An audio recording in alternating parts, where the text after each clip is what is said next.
دعائیں میں آپ کو وقتاً فوقتاً بتاتا رہتا ہوں اس سبق میں، اور میرا خیال ہے کہ ہفتے میں ایک دن سبق ہوتا ہے اور ہمارے پاس ان دعاؤں کو یاد کرنے کے لیے پورا ہفتہ ہوتا ہے۔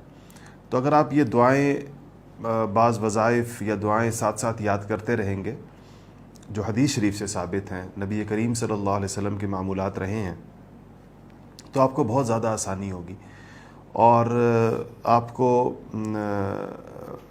یعنی یہ آپ کا معمول بن جائے گا زندگی کے معمول کا بننا بھی ایک بہت بڑی نعمت ہے۔ ایک دعا، مطلب ہفتے میں ایک دعا کو اتنی بڑی چیز کبھی بھی نہیں سمجھی گئی، اس لیے ہفتے میں ایک دعا اگر آپ یاد کر لیں تو آپ کو آپ سوچیں کہ 52 ہفتے ہوتے ہیں سال میں، تو آپ کی 52 دعائیں ہو جاتی ہیں اگر ہفتے میں ایک دعا کا معمول بنا لیں۔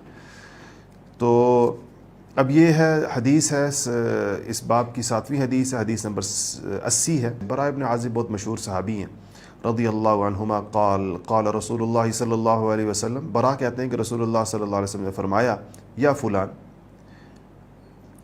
اے شخص، تو یعنی انہی کو کہا، براء کہتے ہیں کہ مجھ سے کہا، اذا اویت الی فراشک، جب تم اپنے بستر پر آؤ تو فقل، تو کہو، اللہم اسلمت نفسی الیک ووجہت وجہی الیک وفوضت امری الیک والجأت ظہری الیک رغبتا ورہبتا الیک لا ملجأ ولا منجأ منک الا الیک آمنت بکتابک الذی انزلت ونبیک الذی ارسلت فإنک ان مت من لیلتک مت علی الفطرہ وَأَصَبْتَ خَيْرًا۔ نبی کریم صلی اللہ علیہ وسلم نے فرمایا کہ اگر یہ دعا پڑھنے کے بعد اس رات میں تمہارا انتقال ہو جاتا ہے تو تیرا فوت ہونا فطرت پر ہوگا، یعنی اسلام پر ہوگا، اور تو بھلائی کو پہنچا، یعنی تجھے بھلائی مل گئی۔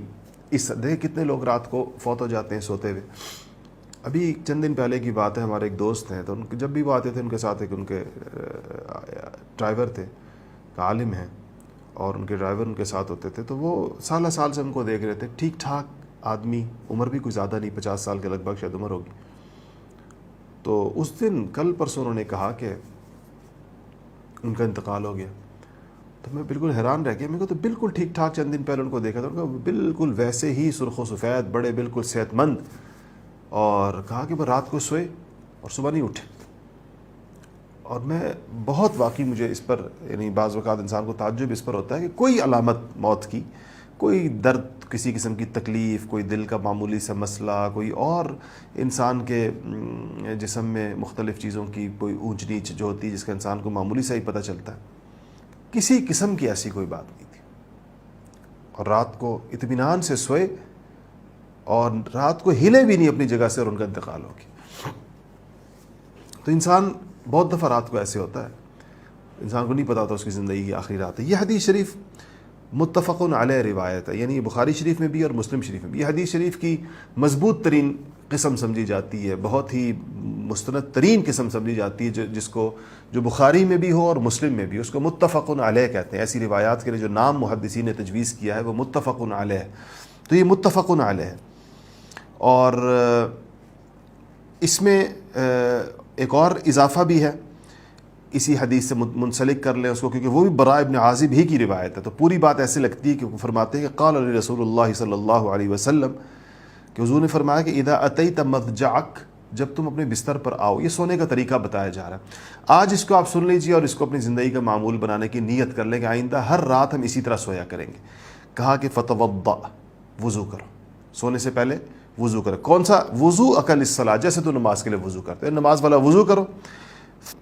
ثم استجع، پھر تم سو علی شقک الایمن، پھر اپنی دائیں کروٹ پر سو۔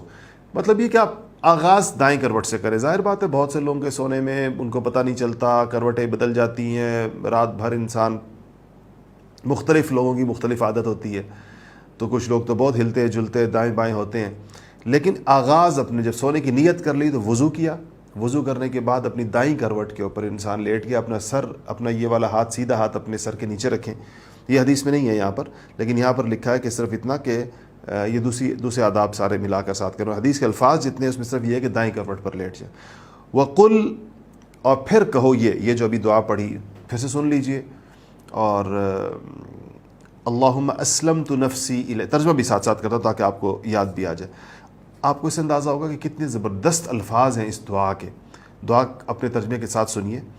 اور اللہم اسلمت نفسی الیک، اے اللہ میں اپنا آپ تیرے سپرد کرتا ہوں، میں نے سپرد کر دیا تیرے، اپنا آپ میں نے آپ کے سپرد کر دیا. ووجہت وجہی الیک، اللہ میں نے چہرہ آپ کی طرف کر دیا، اپنی تمام توجہ آپ کی طرف کر دی، اپنی تمام رخ آپ کی طرف کر دیا. وفوضت امری الیک، میں نے سارے معاملات بھی آپ کے حوالے کر دیے.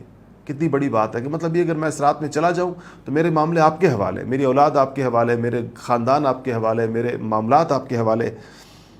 وَأَلْجَأْتُ ظَهْرِي إِلَيْكَ، اور یا اللہ میں نے اپنی پیٹھ کو آپ کی طرف جھکا دیا، مطلب میں آپ کا مطیع ہوں، سرنڈر کر رہا ہوں.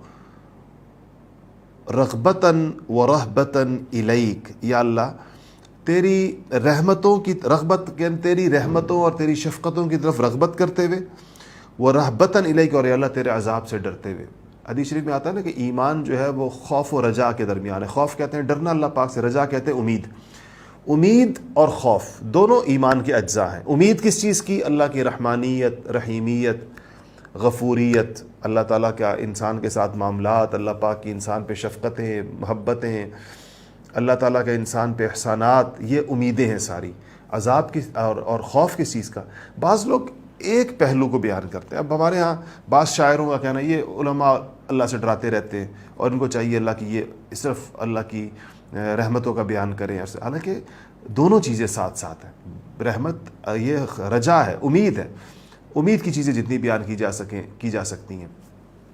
اور رہبہ یعنی خوف یہ ساتھ ہے. قرآن شریف آپ دیکھیں حضور کو بشیر و نذیر کہا گیا ہے کہ آپ بشارتیں بھی سنائیں گے، خوشخبریاں بھی سنائیں گے، نذیر ڈرائیں گے بھی، صحیح خبردار بھی کریں گے. جیسے تربیت کے دونوں پہلو ہوتے ہیں. آپ دیکھیں بچوں کی تربیت ہوتی ہے تو ان کو کچھ باتوں کی تلقین کی جاتی ہے، محبت کی جاتی ہے، کچھ چیزوں سے خبردار کیا جاتا ہے، کچھ چیزوں سے روکا جاتا ہے. تو یہ دونوں پہلو بیک وقت ہے ساتھ. تو رغبتاً و رہبتاً الیک، تو کہا کہ کیسے تیری طرف رغبت کرتے ہوئے، ورہبتاً الیک، اور آپ سے ڈرتے ہوئے، یعنی کہ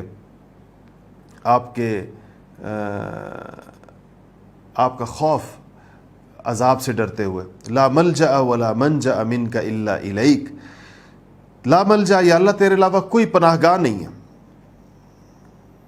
ولا منجأ اور یا اللہ کوئی نجات کی جگہ نہیں ہے، الا الیک آپ کے علاوہ. آمنت بکتابک الذی انزلت، میں آپ کی نازل کردہ کتاب پر ایمان لایا ہوں. ونبیک الذی ارسلت، اور آپ کے بھیجے ہوئے نبی مرسل کو میں نے تسلیم کیا ہے. تو یہ یعنی ہم نبی کو میں نے مانا، آپ کے نبی مرسل کو تسلیم کیا. یہ دعا ہے اور یہ اس کا ترجمہ تھا. اس کے بعد آپ نے فرمایا کہ جو اس دعا کو پڑھ کے رات کو فوت ہو جائے گا، اگر اس رات کو اس کی موت لکھی ہے تو یہ فطرت کے اوپر فوت ہوگا اور بھلائی پائے گا، مطلب اللہ تعالیٰ اس کے اوپر بہت کچھ عطا فرمائیں گے.